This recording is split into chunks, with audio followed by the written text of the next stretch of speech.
बच्चों, आज हम पढ़ेंगे वेरियस थर्मोडायनेमिक प्रोसेस। हमने पिछले लेक्चर में पढ़ा था, ये लेक्चर हमारा होगा आज का लेक्चर सेकंड। ये हमारा लेक्चर होगा आज का सेकंड लेक्चर, और इसमें हम पढ़ेंगे वेरियस थर्मोडायनेमिक प्रोसेस। हमने लेक्चर नंबर 1 में पढ़ा थर्मोडायनेमिक प्रॉपर्टी, जैसे कि इंटेंसिव प्रॉपर्टी, एक्सटेंसिव प्रॉपर्टी, ये पढ़ी थी हमने। थर्मोडायनेमिक प्रोसेस की जब बात करें कौन कौन सी थर्मोडायनेमिक प्रोसेस होती है, तो उसमें फर्स्ट प्रोसेस जो हमारे पास आती है थर्मोडायनेमिक प्रोसेस में, वो आपके पास आती है आइसोथर्मल प्रोसेस। थर्मल प्रोसेस जो फर्स्ट प्रोसेस आती है दैट इज़ आइसोथर्मल प्रोसेस, वो प्रोसेस आती है आइसोथर्मल प्रोसेस। आइसो जो वर्ड है उसका मतलब है सेम, और जो थर्मल है उसका मतलब है temperature. The process which are the process which are carried out which are carried out at constant temperature। वो प्रोसेस जो कांस्टेंट टेम्परेचर पे कैरी आउट की जाए, जिसके अंदर delta T change in temperature zero हो, उन प्रोसेस को आप आइसोथर्मल प्रोसेस कहते हैं। जो भी आइसोथर्मल प्रोसेस होती हैं उन प्रोसेस के अंदर जो टेम्परेचर चेंज होता है डेल्टा टी, वो जीरो होता है। और ये बात आगे बताऊंगा, इसे यहाँ भी बता देता हूँ। For isothermal process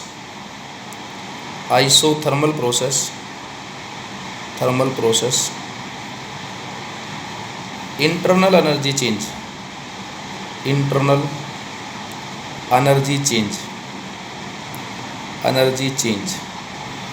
delta E B zero होता है। Internal energy change delta E B क्या होता है, जीरो होता है।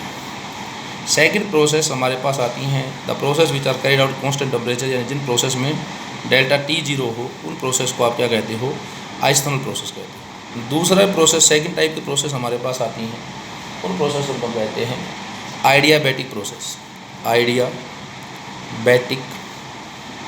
प्रोसेस। उन प्रोसेस को हम नाम देते हैं आइडियाबैटिक प्रोसेस। आइडियाबैटिक प्रोसेस वो प्रोसेस होती हैं the process in which heat change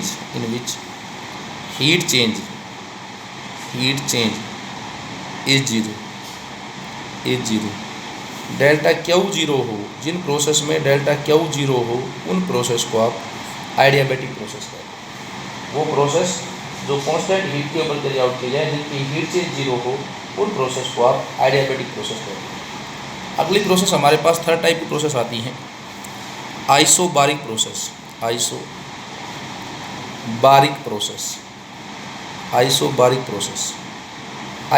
process किसको कहते हो, द प्रोसेस बैरोमीटर अपरेटस होता है, बैरोमीटर जो प्रेशर नापता है, तो जिसमें बैरोमीटर जो है प्रेशर से related, iso means same, barometer pressure से रिलेटेड है।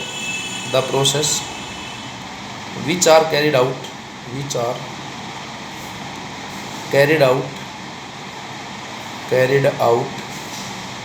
एट कांस्टेंट प्रेशर, जिन प्रोसेस में डेल्टा पी जीरो हो, उन प्रोसेस को आप आइसोबारिक प्रोसेस कहते हैं।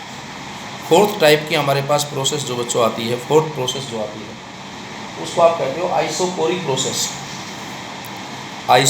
याद रहे नाम, आइसोकोरिक प्रोसेस। कोरिक जो वर्ड है वो वॉल्यूम से रिलेटेड है, तो वो प्रोसेस जिसमें डेल्टा वी जीरो हो, वॉल्यूम चेंज जीरो हो, उसको आप आइसोकोरिक प्रोसेस कहते हैं। आगे देखिए बच्चों, आपके पास इसके बाद आता है साइक्लिक प्रोसेस।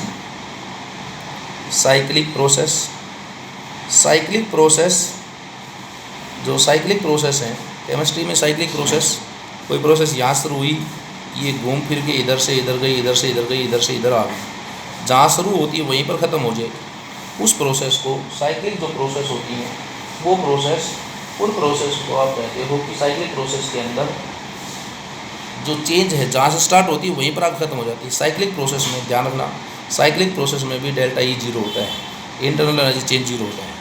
साइक्लिक प्रोसेस के अंदर भी इंटरनल एनर्जी चेंज जीरो होता है। आगे हमारे पास आता है रिवर्सिबल प्रोसेस, रिवर्सिबल प्रोसेस। अगली जो प्रोसेस आती है दैट इज रिवर्सिबल प्रोसेस। दो टर्म है, एक रिवर्सिबल है, एक इरिवर्सिबल है। इरिवर्सिबल प्रोसेस, इन चीज़ों को ढंग से समझेंगे। एक रिवर्सिबल प्रोसेस है, एक इरिवर्सिबल प्रोसेस है। थर्मोडायनेमिक्स में किस प्रोसेस को रिवर्सिबल कहते हो, किस प्रोसेस को इरिवर्सिबल कहते हो, ये बात देखनी पड़ेगी। थर्मोडायनेमिक्स में रिवर्सिबल कौन सी प्रोसेस है, इरिवर्सिबल कौन सी प्रोसेस। मैं एक एग्जांपल समझाने की कोशिश करूँ। यहाँ पर आपने एक सिस्टम लिया, इस सिस्टम में यहाँ पर आपने एक पिस्टन लगाया, ये आपने एक पिस्टन लगाया और इस पिस्टन के ऊपर आपने बालू रेत रखा, मिट्टी रखी। बालू रेत समझते होगे, सॉफ्ट मिट्टी है, ये बालू रेत रखा, बालू रेत रखा। अब क्या करते हो आप, ये पिस्टन इस समय यहाँ पर है, आपने एक बालू रेत का कण हटाया, एक कण हटाया, ये प्रोसेस पिस्टन के ऊपर से प्रेशर कुछ कम होगा। पिस्टन ऐसा apparatus होता है जिसके ऊपर से प्रेशर लगे तो नीचे जा सकती है, नीचे से प्रेशर लगे तो ऊपर आ सकती है। तो जब आपने ये किया, एक कण हटाया, तो ये पिस्टन कुछ ऊपर जाएगा। कितना ऊपर, बिल्कुल नाम मात्र का ऊपर जाएगा। इस तरह करते करते आप एक एक कण हटाते गए, ये भी हटा दिया, ये भी हटा दिया, ये भी हटा दिया। धीरे धीरे ये प्रोसेस जो है ये होती गई, ये प्रोसेस होती गई, यानी कि ये पिस्टन ऊपर जाती गई। आप आइसोथर्मल, आप रिवर्सिबल प्रोसेस उस प्रोसेस को कह रहे हो जो प्रोसेस बहुत धीरे धीरे हो रही है, और इतनी धीरे हो रही है जब एक कण हटा तो पिस्टन कुछ ऊपर गई, लेकिन कितनी ऊपर पता भी नहीं चला। कि हर आगे आने वाला स्टेप और पहले वाला स्टेप हमेशा एक दूसरे के साथ इक्विलिब्रियम में है, उस प्रोसेस को आप रिवर्सिबल प्रोसेस कहते हैं। यानी रिवर्सिबल प्रोसेस की बात करें, रिवर्सिबल प्रोसेस क्या है, तो हम कहते हैं reversible process the thermodynamic process,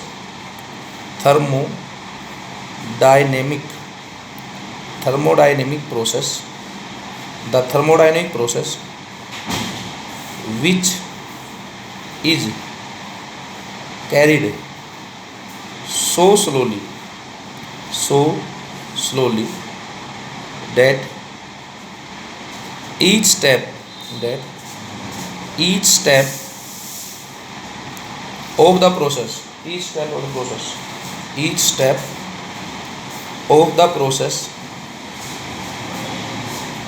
remains in equilibrium.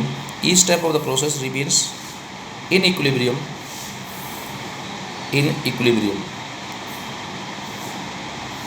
with the previous step.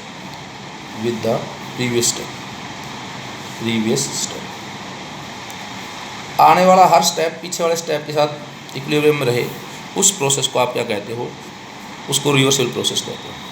Reversible process का मतलब, मैं यहाँ से इससे अच्छा एग्जांपल नहीं हो सकता। आपने पिस्टन के ऊपर से बालू का एक एक कण हटाया है, यही बात दोबारा लागू भी होती है। एक एक कण रखते जाओगे तो पिस्टन जो है नीचे जाती रहेगी, लेकिन कितने जाएगी, बहुत स्लो। और इरिवर्सिबल प्रोसेस में भी यही बात है। इरिवर्सिबल प्रोसेस में क्या है, इरिवर्सिबल प्रोसेस में आपके पास ये पिस्टन थी, ये मिट्टी रखी हुई थी इसके ऊपर, आपने सारी की सारी मिट्टी एकदम से हटा दी, एकदम से पिस्टन ऊपर जाएगी। तो ये प्रोसेस बहुत फास्ट होती है। The thermodynamic process which is carried out so slowly that each step of the process remains in equilibrium with the previous step, this type of process is known as reversible process.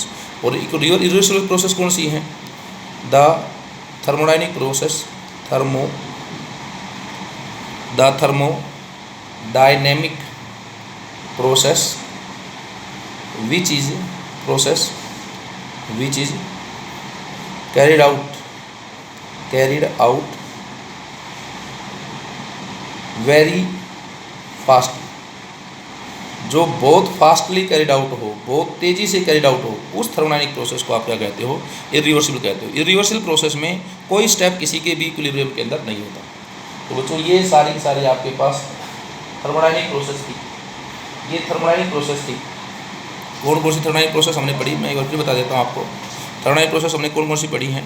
सबसे पहले isothermal, delta T0, delta E भी 0 होता है। Adiabatic process, delta Q0।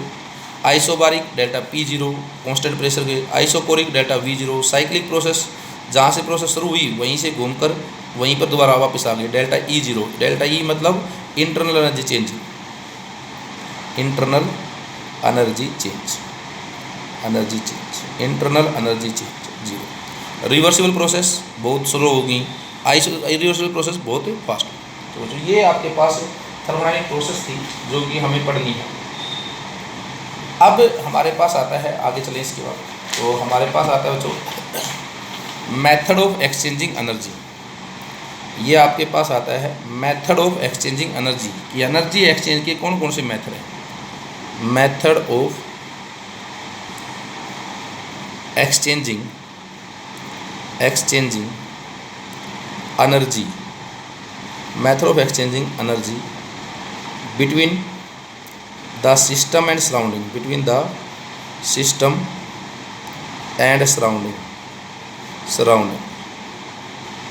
Method of exchanging energy between the system and surrounding, system और surrounding के बीच में energy exchange करने के मेथड्स कौन कौन से, method of energy exchanging between the system and surrounding. तो भाई किस किस मेथड से सिस्टम और सराउंडिंग के बीच में एनर्जी एक्सचेंज हो सकती है, एनर्जी बदलाव किया जा सकता है। तो यहाँ पर इम्पोर्टेंट टॉपिक है द इंटरनल एनर्जी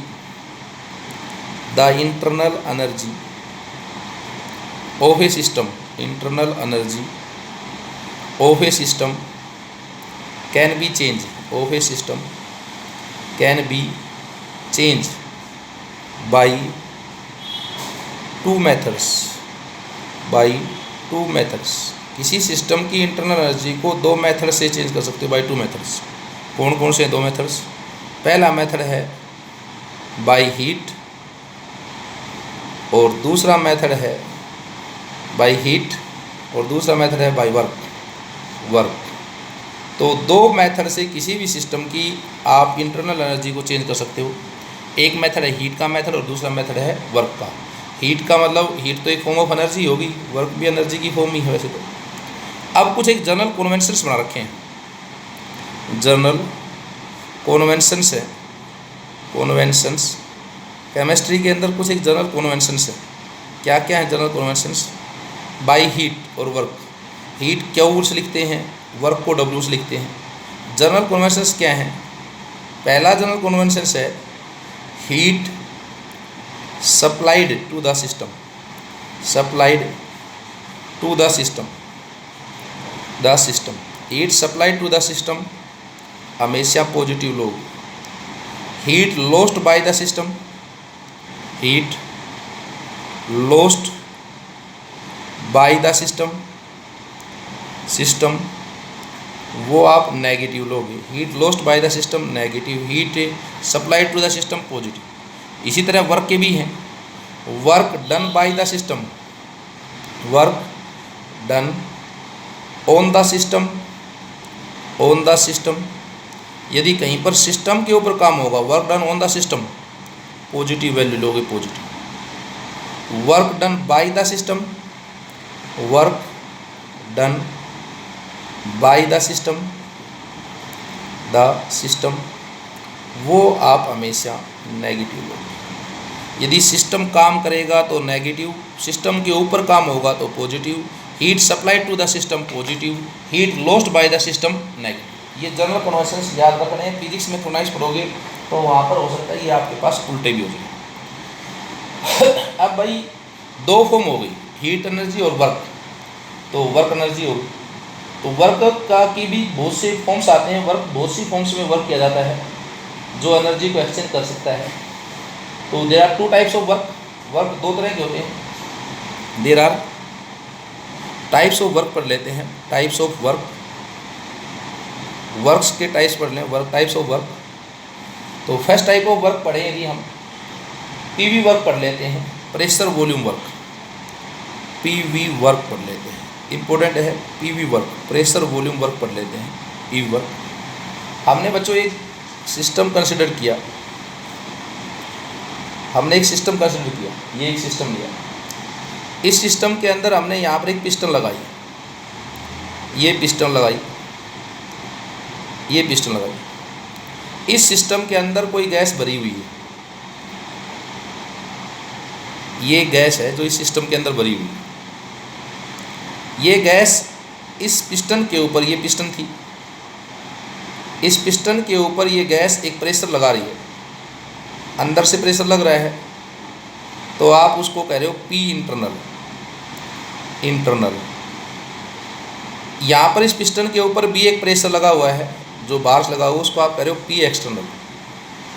हम कंडीशन लेके चलते हैं कि कंडीशन क्या है कि पी इंटरनल जो है वो ज़्यादा है पी एक्सटर्नल से, पी इंटरनल पी एक्सटर्नल से ज़्यादा है तो निश्चित रूप से पिस्टन बाहर की तरफ जाएगी, एक्सपेंशन होगा। ये मान लो एक्सपेंशन हुआ, ये एक्सपेंशन हुआ, पिस्टन यहाँ पर पहुँच गई। जैसे ही पी इंटरनल ग्रेटर था पी एक्सटर्नल से तो पिस्टन आपके पास यहाँ पर पहुँच गई।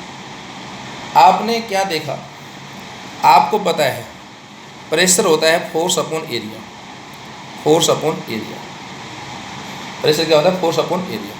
तो फोर्स क्या आ गई आपके पास? फोर्स आ गई pressure into area, pressure into area.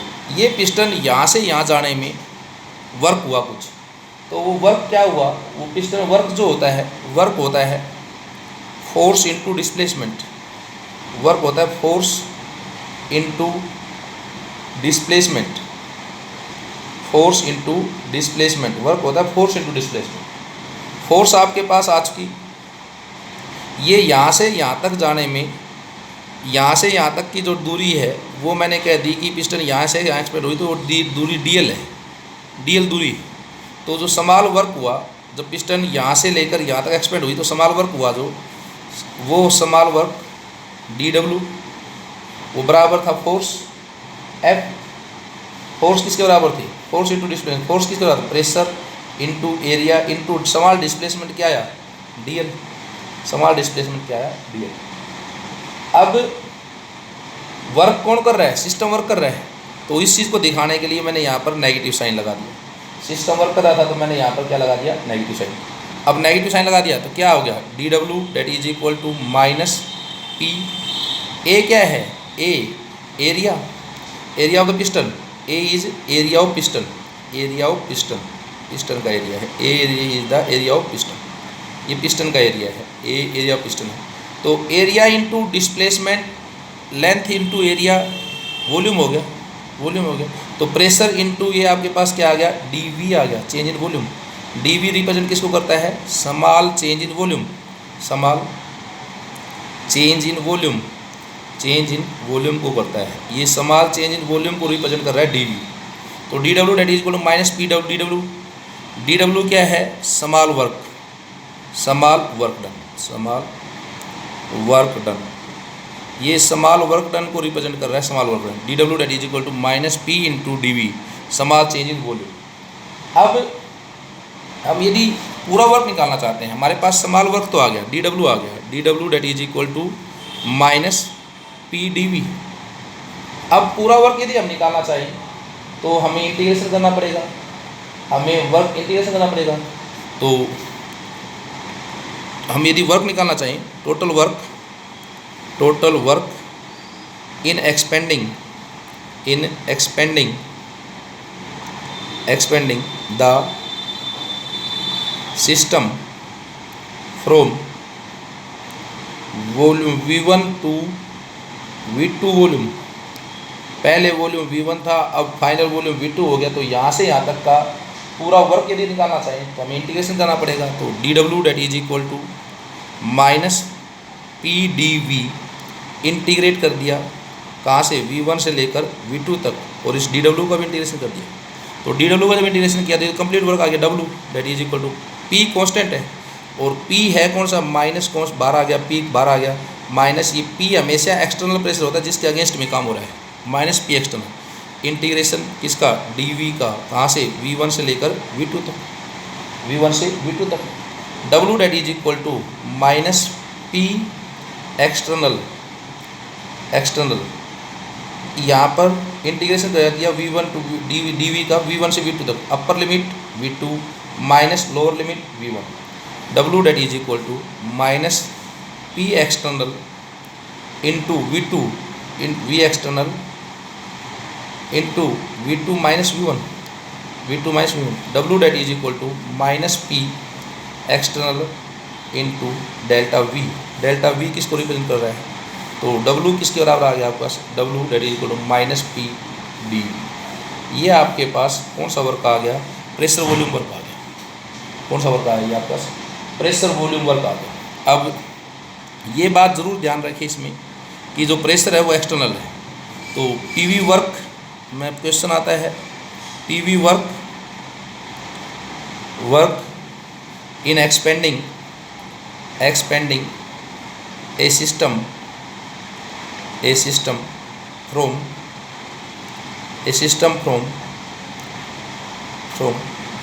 V1 to V2 in vacuum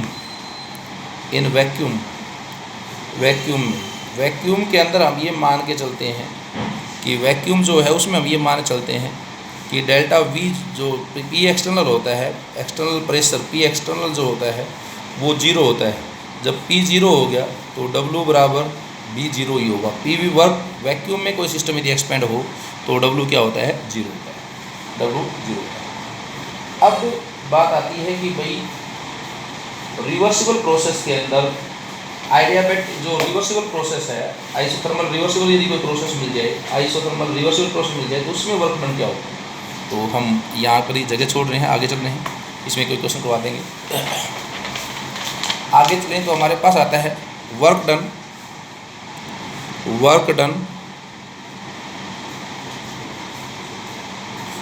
done in reversible isothermal reversible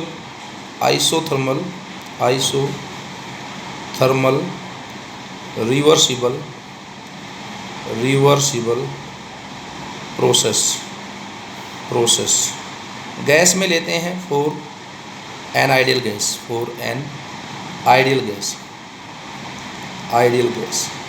reversible work done in isothermal reversible process for an ideal gas. किसी आइडियल गैस के लिए work done क्या हो, work done in isothermal reversible process for an ideal gas. तो जो करते हैं, हमने पढ़ा था कि जो W है स्मॉल वर्क, हमने पढ़ा था स्मॉल वर्क जो है स्मॉल वर्क किसी प्रोसेस में जो हुआ वो dW हुआ और वो किसके बराबर था, -P dV के बराबर था, -P dV के बराबर। हमने पढ़ा था P एक्सटर्नल है PV आइडियल गैस के लिए for ideal gas PV that is equal to nRT होता है, P that is equal to nRT upon V हो गया। ये बात मैंने यहाँ पुट कर दी, dW that is equal to -P की जगह nRT V इंटू dV। अब कंप्लीट वर्क के लिए हमने इस प्रोसेस को एक्सपेंड किया और total work in expansion from volume V1 to V1 से V2 वॉल्यूम के एक्सपेंशन के लिए टोटल वर्क जो आया वो निकाला। तो इंटीग्रेट किया इसको, dW that is equal to -nRT upon V into dV। इसको भी इंटीग्रेट कर दिया, कहाँ से कहाँ निकाल रहे हो, V1 से V2। dW का इंटीग्रेशन किया तो स्मॉल वर्क का तो W आ गया, minus n constant number of moles constant है, R कांस्टेंट है, T कांस्टेंट है। क्योंकि T क्यों कांस्टेंट है, क्योंकि प्रोसेस क्या है, आइसोथर्मल प्रोसेस आइसोथर्मल है, इसलिए T कांस्टेंट है। अब T कांस्टेंट यदि है तो W that is equal to -nRT, integration कर दिया dV अपॉन V, कहाँ से कहाँ, V1 से V2 हो गया आपके पास। तो ये आपके पास क्या आ गया, W that is equal to integrate किया, W that is equal to -nRT ln natural log ln।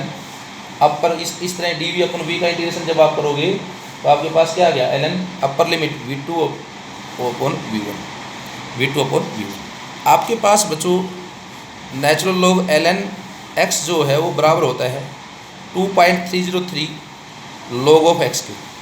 तो इसको यदि आप log पावर 10 में कन्वर्ट किया तो आपने कहा W that is equal to -nRT, W that is equal to -2.303 nRT log V2 upon V1।